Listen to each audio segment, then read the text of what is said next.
Hey guys, and welcome to your weekly news roundup for Battlefield 2042.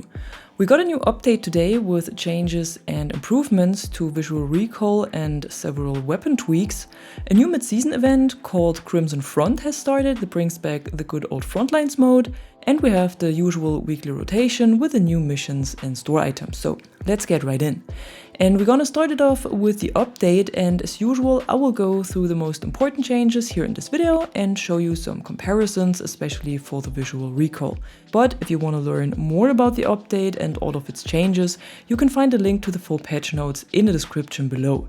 So in update 7.1 they adjusted the visual recoil on multiple weapons, sights and specific weapon sight combinations. However, they didn't say exactly which weapon sight combinations, so I simply tested the weapons that were mentioned in the patch notes with my usual setups. This mostly affects the DMRs, but also some of the LMGs, one AR, one SMG and a sidearm. And it seems like for most of these weapons the fixes were successful and the weapons definitely feel a lot better now. The BFP is finally useful again, the M39 as well, and the SVK is also more fun to play now. Even the VCAR feels a lot better. Only the G428 looks like it has even more visual recoil now instead of less, but maybe they will do some more tweaks here. However, so far it also doesn't feel like any of the weapons got a buff through these visual recoil changes and has turned into a laser again. They all seem to be aligned with the rest of the arsenal now.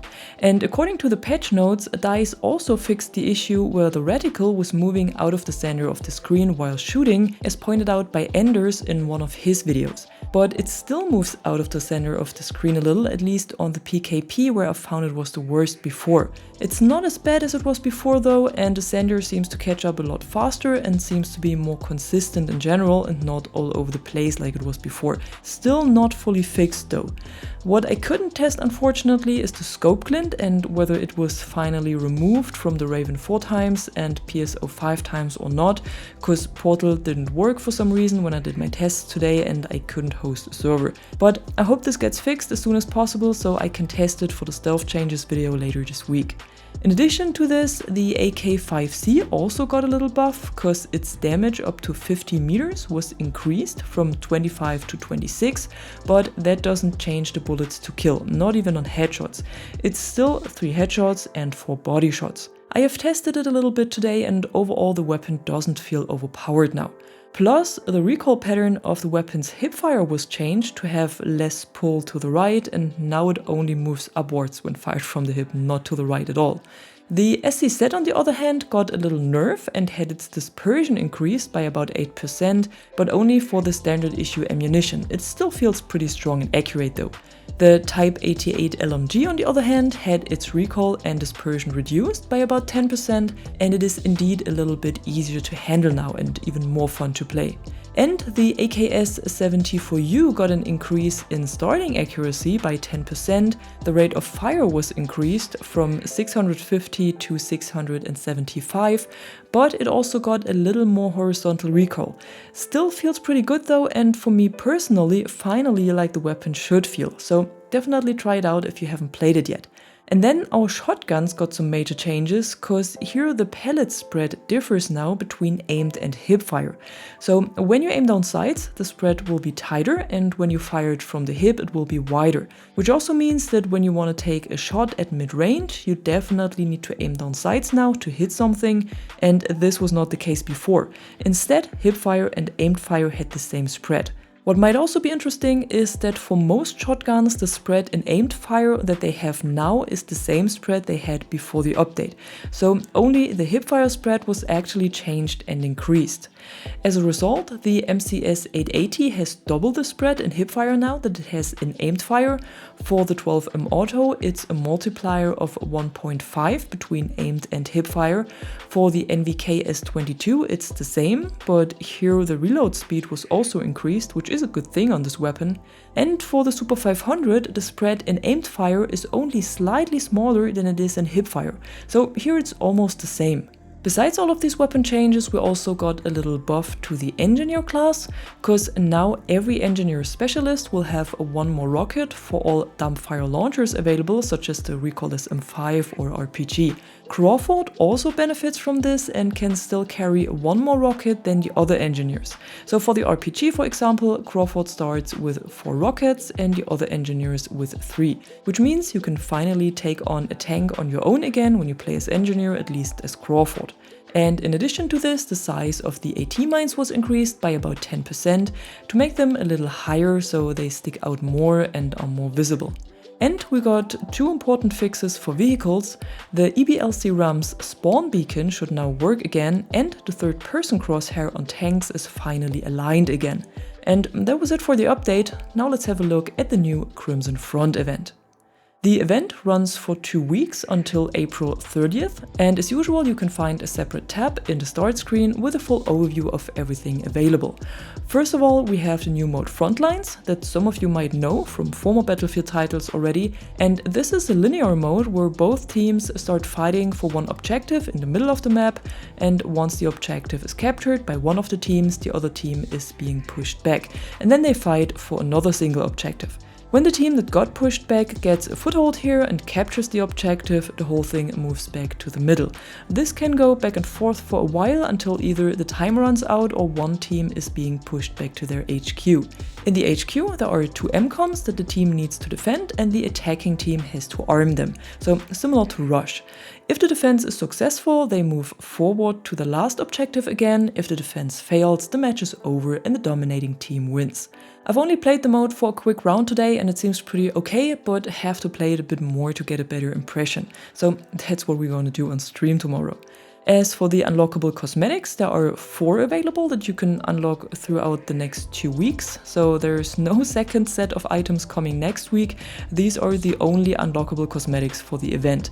And as usual, they can be unlocked by earning ribbons in the event mode Frontlines. So for 20 ribbons you receive a player card tag, for 40 ribbons it's a weapon charm, for 60 ribbons a weapon skin for the DXR, and for 100 ribbons a specialist set for Boris.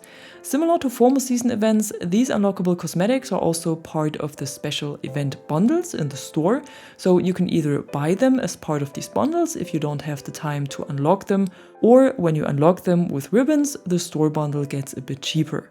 The available bundles are the Red Hand that costs 1,750 coins and comes with a specialist set for Angel, weapon skins for the AK-5C and P125, the weapon charm you can also unlock by playing, and a player card background. The second bundle is Stranglehold that costs 1,000 coins and includes a specialist set for Sundance, weapon skins for the GOL and DXR, a weapon charm and a player card tag, and the third bundle is called Blood Pact, also costs 1,000 coins and comes with the unlockable specialist set for Boris, a weapon skin for the SFAR, a vehicle skin for the EMKV90, a weapon charm, a player card tag, and a 1-hour XP boost. In addition to this, there is the Crimson Front bundle that costs 3,500 coins and includes all of these event cosmetics. And like I had already said in one of my former videos, that's just too much store content compared to the very little unlockable content. However, if you are a member of Prime Gaming, you can now also claim another set of cosmetics. Doesn't have anything to do with the event, but just as a little reminder, this month you can get weapon skins for the AC9 and SWS10, a Battle Pass tier skip, and a 1-hour XP boost. So don't forget to claim it, link to the Prime Gaming page is in the description below. And we will also see the double XP weekend this time that was supposed to happen last weekend already, at least according to the community calendar. But it was moved to this week to happen within the mid-season event, so you can hop on Frontlines and get your double XP there.